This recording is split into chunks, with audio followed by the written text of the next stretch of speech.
हाय places संस्थेचे गरुडमाची व्यवस्थापन केंद्र या ठिकाणी नुकतीच भारतीय टीम गेली होती आणि भारतीय त्या ठिकाणी जाऊन बराच काही ट्रेक त्यांनी त्या ठिकाणी केला होता। या ट्रेकमध्ये सगळ्यात मोलाचा सहभाग आणि हा ट्रेक घडून आणण्याचं काम ज्याने केलं तो तरुण खरं तर जुन्नरचा आहे। त्याचं नाव आहे राहुल पातुरकर।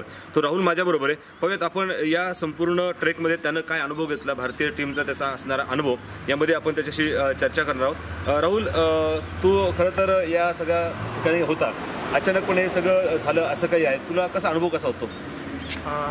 पहिल्यांदा म्हणजे मला ही सर्व गोष्ट कळली रात्री 25 तारखेला रात्री 10:30 वाजता असं मला फक्त फोन आला की उद्या हाय प्रोफाईल लोकांचा प्रोग्राम आहे, तर आपल्याला आउटडोर एक्सपर्ट 6 आउटडोर एक्सपर्ट लावा। आउटडोर एक्सपर्ट म्हणजे आमच्यासारखी जी ज्यांना ॲडव्हेंचर किंवा ट्रेकिंगबद्दल माहिती आहे अशी लोकं, पण तीसुद्धा एक्सपिरियन्स लोकं पाहिजे, कारण हाय प्रोफाईल लोक येणार होते। पण मी रात्री सगळ्यांना फोनाफोनी सुरू केली की कोण कोण अवेलेबल आहे, तर कोणीच अवेलेबल नव्हतं। पण खूप माझे परिश्रमानंतर मला 5 जण मिळाले आणि 6वा म्हणजे मी।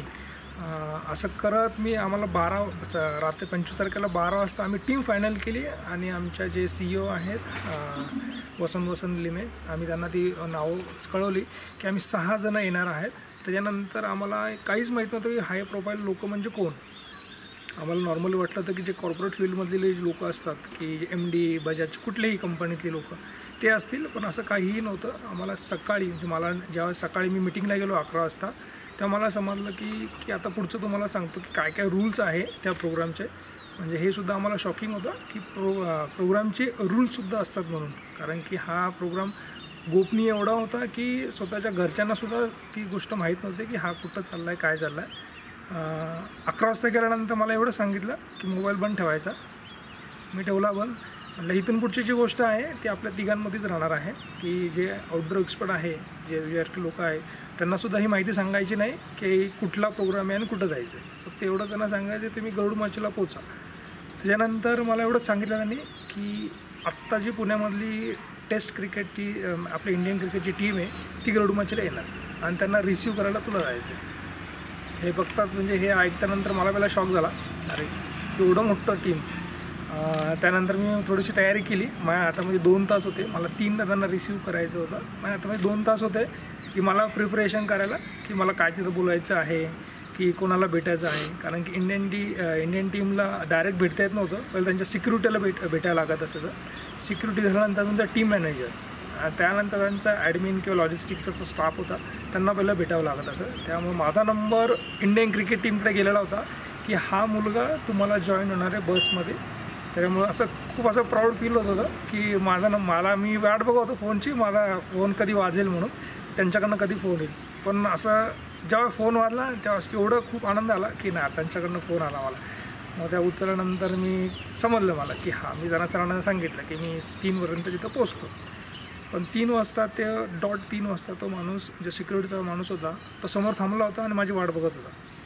मी 3:05 बरोबर तिथं आलो। मी तिथं टीमने एवढं सांगितलं की 3:30ला आपले सगळे क्रिकेट टीम मेंबर सगळे बाहेर येणार आहे, त्या तुम्ही रेडी थांबा। एवढं सांगितलं आणि 3:30ला असं बी नसतं, आपण म्हणतो की भारतीय वेळ कधी पाळत नाही, पण खरंच या लोकांकडनं शिकण्यासारखं आहे। 3:30ला सगळे प्लेयर बसमध्ये होते आणि मला त्यांनी जागा दिली बसमध्ये। हे सगळं करत असताना भारतीय संघाबरोबर तुला जायला मिळेल असं भविष्यात तर निश्चितच वाटलं नसेल, परंतु तिथे गेल्यानंतर जे थ्रिल तू अनुभवलंस, अत्यंत अष्टपैलू खेळाडू आणि जागतिक दर्जाचे खेळाडू तुझ्याबरोबर होते, ते थ्रिल जे जाणवलं तुला काय जाणवलं? मी स्वतः खेळाडू आणि मी सुद्धा स्पोर्ट्स टीचर असल्यामुळे त्यांच्या काय भावना आहे हे माझ्यासुद्धा भावना होत्या की खेळामधले लिजंड भेटणार आहेत, ते कसे असतील हे प्रत्येकाचे। म्हणजे मी उदाहरण सांगतो होतं, मी ज्यावेळेस रिसीव्ह करायला त्यांना गेलो त्यामुळे तिथे 2 कपल्स होते आणि ते त्यांचे विराटसाठी एवढे त्यांच्या पाठीमागे लागले होते की विराटला भेटायचं। ते असं मला समजलं होतं की 2 दिवस त्यांनी हॉटेलमध्ये बुकिंग केली होती आणि विराटची सिग्नेचरसाठी ते थांबले होते। एवढं आलं की अरे बापरे, म्हणजे हे खूपच फॅन्स म्हणजे असे असतात ना, ते अशाकडनं शिकलं पाहिजे। सर्वांकडनं अपेक्षा एवढीच आहे की मला खूप प्रश्न आले त्यानंतर, मला खूप लोकांनी फोन केले की अरे विराट जेवतात काय, त्यांचं राहणीमान कसं आहे, ते काय करतात डेलीच्या रुटीनमध्ये काय। मी एवढंच सांगतो की हा बाबा, खेळाडू असेल तर असं पाहिजे। एवढा खूप मोठा माणूस आहे पण जमिनीवर आहे, सगळं खेळाडू जमिनीवर। आम्ही जे सांगत होतो, म्हणजे जे गेम त्यांना खेळायला सांगत होतो ते खूप व्यवस्थित ऐकत होते। काही नाही आम्ही करणार नाही, काही नाही, असं कुठल्याही बाबतीत त्यांचं काहीच नव्हतं। जेवणामध्ये जे डाएट त्यांना लिहिलेला असायचा, जो त्यांच्या न्यूट्रिशननी डाएट दिलेला, तो डाएट ते नेहमी पालन करायचे त्याचे. जेवणाच्या वेळेस तिथं कुठलाही कॉन्टिनेंटल फूड असं काहीही फूड नव्हतं, साधं महाराष्ट्रीयन जेवण होतं. त्यांनी सर्वांनी सगळं लिमिटेडमध्ये खाल्लं. बोलतानासुद्धा गळ्याला हात घालून बोलायचे, काय कसं चाललं आहे, तुमच्या घरातल्या लाईफबद्दल बोलायचे, तुमच्याकडं काय काय चालतं आहे, तुम्ही इथून पुढं काय करणार, तू ह्या क्षेत्रात कसा काय आला, असे बरेच प्रश्न त्यांनी विचारत होते आम्हाला. आणि आम्ही त्यांची उत्तरं देताना आम्हाला सुद्धा मजा वाटत होतं. आम्हाला एकच आमच्या कंपनीकडनं आम्हाला सांगितलं गेलेलं होतं की काही झालं तर मोबाईल बाहेर काढायचा नाही, त्यांच्याशी फोटो काढायचा नाही, कारण की ह्या रिलॅक्सेशनसाठी ते आलेले होते. आणि त्यांच्याकडून हीच अपेक्षा होती की ज्यांच्याबरोबर आम्ही आहोत 2 दिवस आहोत, त्यांनी आम्हाला फक्त मीडियापासून लांब ठेवायचं. कारण की मीडिया काही लोक पॉझिटिव्ह देतात, काही लोक निगेटिव्ह देतात. तर निगेटिव्ह फीडबॅक गेला नाही पाहिजे, कारण की इंडियन टीम हारली होती त्यावेळेस ऑस्ट्रेलियाबरोबर, त्यामुळे निगेटिव्ह फीडबॅक गेला नाही पाहिजे. पण ते का आले हे आम्ही अनुभवलं की आम्ही लगेच न्यूजमध्ये ज्यावेळेस बातमी लीक झाली, BCCIने लीक केली की ट्रेकिंगसाठी गेलं, तर आम्ही दुसऱ्या 2 मिनिटात आम्ही लगेच आज तकला वाचलं होतं की टाईमपासला काय ते लोक मजेशीर जातात, ते प्रॅक्टिस होतं असं वाटलं होतं. पण त्याचा पॉझिटिव्ह फीडबॅक असा आला की सर्वांनी ॲप्रिशिएट केलं की नाही, डोंगरामध्ये आले, डोंगरामध्ये काय असतं हे जो जातो त्यालाच समजतं. आणि टीम बिल्डिंग ॲक्टिव्हिटीसाठी आले होते, कारण त्यांचा मॉरल सपोर्ट थोडंसं वाढवायचं होतं. आम्ही ॲक्टिव्हिटीसुद्धा अशा कंडक्ट केलेल्या होत्या की त्यानं त्यांचं मोटिवेशन वाढेल म्हणून. आणि त्या ॲक्टिव्हिटी कंडक्ट करताना सुरेंद्र चव्हाण जे एव्हरेस्टर आहे, त्यांनी लीड केलं हाय प्लेसेसचं. आणि आमच्यातले 6 मुलं होते, आम्ही त्यांच्याबरोबर ॲक्टिव्हिटी सगळं प्रिपरेशन आणि त्यांच्याबरोबर कंडक्ट केलं सगळं. तू आत्ता सांगितलं का त्या टीमच्या काही सदस्यांनी तुला विचारलं का तू या फील्डमध्ये कसा आलास. एकंदर निश्चितच ज्यावेळेस तू या फील्डमध्ये आलास त्यावेळेस तुला हे जाणवलं असेल की आपण इथे येऊन अत्यंत परमोच्च आनंद घेत आहोत आणि या संघाबरोबर असं जाण्याचा तुला योग देखील आला. मग या फील्डमध्ये जाण्याचा योग तुला कसा आला आणि याच्यातलं करिअर कसं आहे. 2000 साली मी या क्षेत्रामध्ये आलो, जुन्नरमधूनच सुरुवात केली. जितेंद्र देशमुख ह्यांच्यामुळं मी खरं तर या फील्डमध्ये आलो. बघितलं तर जुन्नर हे महाराष्ट्रातलं सर्वात रॉक क्लाइम्बिंगसाठी, ट्रेकिंगसाठी स्वर्ग आहे, हे सर्व जनताला माहिती आहे. आम्ही ह्या क्षेत्रामध्ये लवकर आलो आणि आम्ही त्यामध्ये थोडंसं पुढं प्रमाणात जाण्याचं आम्हाला संधी मिळाली. सगळं श्रेय माझे गुरु जितेंद्र देशमुख, त्यांनी मला या फील्डमध्ये आणलं. एवढंच आहे की ट्रेकिंग आणि डोंगरावर किल्ल्यांवर फिरणे हा विषय नाही करता ह्या डोंगराची माहिती कशी गोळा करता येईल आणि हे रॉक स्ट्रक्चर आहे, झाडांची माहिती आहे, पक्ष्यांची माहिती, ही कशी काय गोळा करता येईल हे आम्ही त्याच्यामध्ये थोडं जास्त प्रमाणात आम्ही शिकलो. आणि मी ह्या क्षेत्रात पुढं आलो. ह्या क्षेत्रामध्ये सर्व जी प्रोफाईल लोक असतात ती सगळी हाय प्रोफाईल असतात, की त्यांच्यासमोर बोलायचं कसं. म्हणजे आपल्यातली लोक जे आहे, मराठी भाषा ठीक आहे, थोडीशी गावातली भाषा असेल तरी चालेल, पण एकदम स्पष्ट हिंदी त्यांना व्यवस्थित जमलं पाहिजे. कारण की आपल्याकडे जेवढी जनता आहे ती त्यांना जास्त 80% लोकांना हिंदी समजते, त्यामुळे त्यांना आपण हँडल करताना हिंदी व्यवस्थित बोलता आलं पाहिजे. ते कधी इंग्लिशमध्ये बोलले तर आपण इंग्लिशमध्ये त्यांना उत्तर देतो आहे का, अशा पद्धतीने त्यांना आपण आपल्यामध्ये सुद्धा लँग्वेजमध्ये थोडंसं आपण सुधारणा केली पाहिजे. आणि जे तुम्हाला काही बोलायचं आहे ते स्पष्ट आणि रिस्पेक्टफुल बोलला तर तुमच्याकडं आरामात काही क्लायंट अशी ट्रेकिंगसाठी येत राहते. मग आपली ही जी जुन्नर भूमी आहे या ठिकाणी या संधी मोठ्या प्रमाणात आहेत. इथल्या तरुणांना तू काय आवाहन करशील. इथला खूप तरुणांना पहिलं मी कामाला आमच्या कंपनीमध्ये कामासाठी बोलवलं होतं. त्यांनी खूप चांगलं काम केलं त्यावेळेस, आणि नंतर ते त्यांच्या लाईफमध्ये नंतर बिझी झाले आणि नंतर आता ते भेटत नाही. पण आत्ता मी नवीन मुलांना, आपल्याकडे जे यंग जनरेशन आहे त्यांना मी आता कंपनीत बोलवतो आहे आणि त्यांना मी सांगतो की शिका कसं बोलायचं, काय बोलायचं. त्या निमित्ताने आपल्या यंग जनरेशन आहे त्यांना समजेल की डोंगरामध्ये जायचं कसं आणि लोकांना कसं घेऊन जायचं. आपण स्वतः जातो पण ते स्वतःसाठी जातो, पण लोकांना जेव्हा घेऊन जातो तेव्हा कोणकोणत्या गोष्टीची आपण सुरक्षितता पाळली पाहिजे हे महत्त्वाचं असतं. त्यासाठी लोकांना कसं घेऊन जायचं हे आम्ही त्यांना शिकवतो. किती वर्ष झाले तू या सर्व क्षेत्रामध्ये आहेस. मला झाले आता 17 वर्ष झाले. 17 वर्ष झाले या फील्डमध्ये येऊन.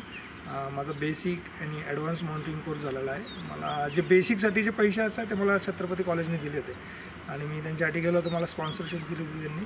ते आपलं कॉलेज हे मदत करतं, 101% मदत करतं. अशा गोष्टी ज्याला कोणाला गरज असेल, पैशाचे माझ्याकडे पैसे नाही असं कोणी असेल तर कॉलेजला आवर्जून कुठं या फील्डसाठी कॉलेज खरंच स्पॉन्सर करतं. राहुल, सगळं माउंटेनिंगमध्ये तू काम करतो, ट्रेकिंगमध्ये तू काम करतोयस, परंतु जुन्नर शहराचा जर निसर्ग पाहिला, म्हणजे जुन्नर तालुक्याचा निसर्ग जर पाहिला तर एक नैसर्गिकता त्या ठिकाणी आहे. ट्रेकिंग असेल आणि इतर क्लाइम्बिंग असेल, या सगळ्या गोष्टी ते सहज उपलब्ध होतात.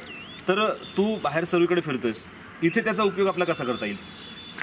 मी बाहेर खूप ठिकाणी फिरतो. मी दुबईमध्ये काम केलं आहे, ओमानमध्ये काम केलं आहे. पण मी ज्या ठिकाणी जातो पहिलं माझं इंट्रोडक्शन असतं की आय एम फ्रॉम जुन्नर आणि मी जुन्नरचा आहे. मी जो शिवनेरीच्या पायथ्याशी आहे. शिवनेरी म्हणजे काय हिस्ट्री सांगतो की शिवाजी महाराजांचं जन्मस्थळ.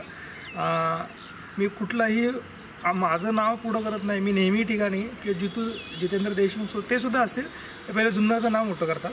त्याच्यानंतर आम्ही आमचं काहीतरी आम्हाला पब्लिकला आम्ही ओळखतो म्हणून आम्ही त्यांचं नाव शेअर करतो. पण आमचं कधी तुम्ही इंट्रोडक्शन जर कधी कोणाला विचारलं तर 50% हे जुन्नरबद्दल असतं आणि 50% हे आमच्याबद्दल असतं. हे जे क्षेत्र आहे हे आत्ता सध्या टीम बिल्डिंग ॲक्टिव्हिटीज आणि ट्रेकिंग ॲडव्हेंचर जे आहे हे लोकांना आता खूप आवडायला लागलेलं आहे. आणि फिल्म इंडस्ट्रीमध्ये तर जे इव्हेंट्स असतात त्याच्यामध्ये ॲडव्हेंचरचीच मुलं काम करतात. उदाहरणार्थ डान्समध्ये जे डान्स आता इव्हेंट चालतात आपल्याकडं, तिथं मुंबईतली मुलं काम करतात. हे सर्व ॲडव्हेंचरच आहे. म्हणजे डान्स करताना पाठीमागे जे रोप्स लावलेलं असं हे ॲडव्हेंचर फील्ड. हे सर्व गोष्टी आपल्या इथं बी होऊ शकतात. आपल्या इथं सर्वात जास्त होऊ शकतात. आपल्या इथं तुम्हाला माहितीच असेल की आपल्या इथं फिल्मच्या शूटिंग चालतात. तर लोकांना माहीत सुद्धा नाही की हे शूटिंग येतात कुठं. नंतर आपल्या इथं जुन्नरमधला एक जर माणूस असतो तो तिथं जातो कसं हे आपल्याला काहीच माहीत नव्हतं. पण हे एवढंच आहे की ह्या गोष्टी जर आपल्यापर्यंत येत असतील तर स्वतःनं मोठं होता गावाला कसं मोठं करता येईल हे महत्त्वाचं आहे. स्वतः काय करतो आहे की स्वतःला सध्या हे सोशल मीडियावर खूपच चाललं की मी काय केलं की मीडियावर येतं. पण हे मीडियावर न येता काय केलं हे 10 लोक कशी करतील ह्या संधी उपलब्ध करून दिल्या तर जो व्यक्ती किंवा जे संस्था जे आहेत त्यांना ते बाकीच्या लोकांना खूप फायदा करून देऊ शकतात. की स्वतः मोठं होऊ नका, गावाला मोठं करा, तरच पर्यटन व्यवसाय हा जुन्नरमध्ये वाढेल.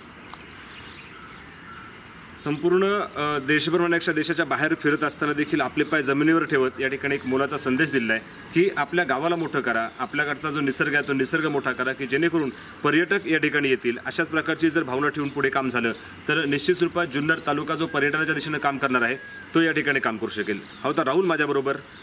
अत्यंत उत्तम पद्धतीने त्याने हे सगळं सांगितलं आहे. पाहूयात यदा कदाचित अजून कोणता योग आला तर आपण परत त्याच्याशी हितगुज करणार आहोत. जितेंद्र देशमुख हेही त्याच्यावर असतात, आपण त्यांच्याशी भविष्यामध्ये हितगुज करणार आहोत.